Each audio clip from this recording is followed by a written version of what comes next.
Assalamualaikum warahmatullahi wabarakatuh. Sahabat beriman, kabar perselingkuhan tengah marak di masyarakat. Bahkan hal ini seperti menjadi fenomena sosial, khususnya di kalangan para artis yang kehidupannya memang selalu disorot media. Kini julukan pelakor atau perebut laki orang dan pebinor atau perebut bini orang begitu akrab di masyarakat. Julukan ini pun lekat dengan stigma negatif. Dari Abu Hurairah radhiyallahu anhu, ia berkata, Rasulullah SAW bersabda, dan siapa yang merusak hubungan seorang wanita dari suaminya, maka ia bukanlah dari golongan kami. Hadis riwayat Ahmad. Lalu, apa ancaman hukuman bagi orang-orang yang merusak rumah tangga orang lain? Ikuti selengkapnya di video berikut ini. Sebelumnya tekan tombol subscribe dan nyalakan loncengnya. Bagikan video ini ke teman dan keluarga kalian, karena sebagian kalian adalah orang yang mempelajari Al-Quran kemudian mengajarkannya kepada orang lain. Satu lagi, simak video ini sampai selesai biar nggak salah paham. Belakangan ini, film dan sinetron mengenai perselingkuhan sudah menjadi hal yang biasa saja. Orang ketiga yang menjadi wanita atau pria perusak rumah tangga orang lain seolah sudah tidak terdengar asing lagi. Padahal ancaman hukumannya sungguh-sungguh amat berat dalam ajaran Islam. Imam Ibnu Qayyim rahimahullah mengatakan tentang hukum perusak hubungan wanita dengan suaminya. Perbuatan ini termasuk salah satu dosa besar, sebab jika syariat melarang meminang pinangan saudaranya, maka bagaimana halnya dengan orang yang merusak istrinya serta berusaha memisahkan di antara keduanya sehingga dia bisa berhubungan dengannya. Perbuatan dosa ini tidak kurang dari perbuatan keji atau zina, walaupun tidak melebihinya, dan hak lain tidak gugur dengan taubat dari kekejian. Meskipun taubat telah menggugurkan hak Allah, namun hak hamba masih tetap ada. Mendolimi seorang suami dengan merusak istrinya dan kejahatan terhadap ranjangnya, hal itu lebih besar dibandingkan merampas hartanya secara dolim. Bahkan tidak ada hukuman yang setara di sisinya kecuali dengan mengalirkan darahnya.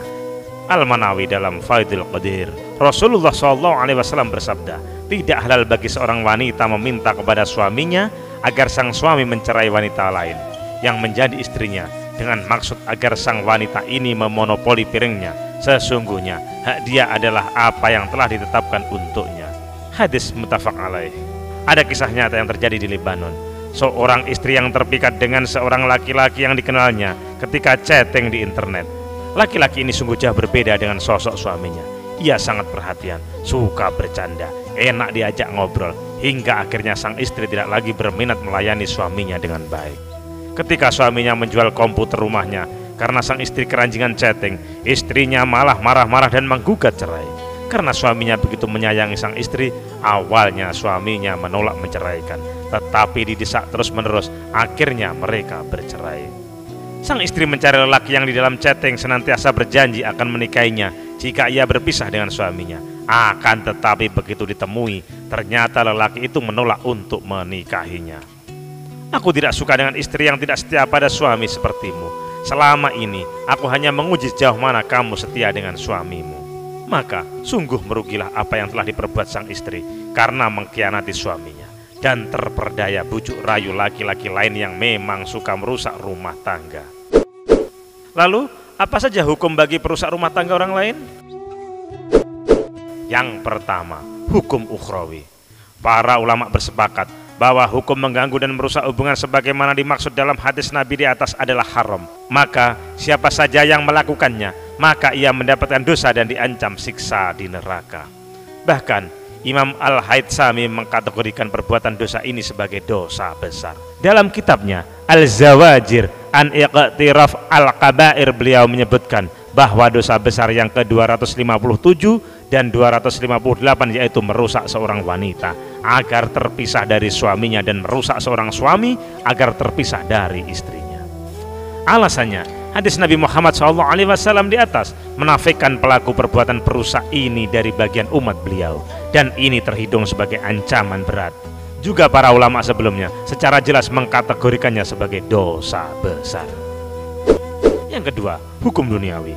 Ada dua hukum duniawi terkait dengan hadis ini, yaitu yang pertama, jika ada seorang lelaki yang merusak hubungan seorang wanita dari suaminya, lalu sang wanita itu memintai cerai dari suaminya dan sang suami mengabulkannya, atau jika ada seorang lelaki merusak hubungan seorang wanita dari suaminya, Lalu sang suami marah dan menceraikan istrinya.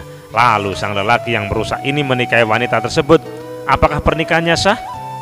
Jumhur ulama berpendapat bahwa pernikahan sang lelaki perusak dengan wanita korban tindakan perusakannya adalah sah. Alasannya adalah karena wanita tersebut tidak secara eksplisit terhitung sebagai muharramat atau wanita-wanita yang diharamkan baginya.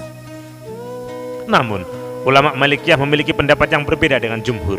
Mereka berpendapat bahwa pernikahan yang terjadi antara seorang lelaki perusak dengan wanita yang pernah menjadi korban tindakan perusakannya harus dibatalkan, baik sebelum terjadi akan nikah di antara keduanya atau sudah terjadi. Yang lebih menarik lagi dari pendapat Malikiyah ini adalah ada sebagian dari ulama Malikiyah yang berpendapat bahwa wanita korban tindakan perusakan seorang lelaki menjadi haram selamanya bagi sang lelaki perusak tersebut. Perbedaan pendapat ini kami sebutkan di sini sebagai peringatan keras bagi siapa saja agar tidak melakukan perbuatan seperti ini.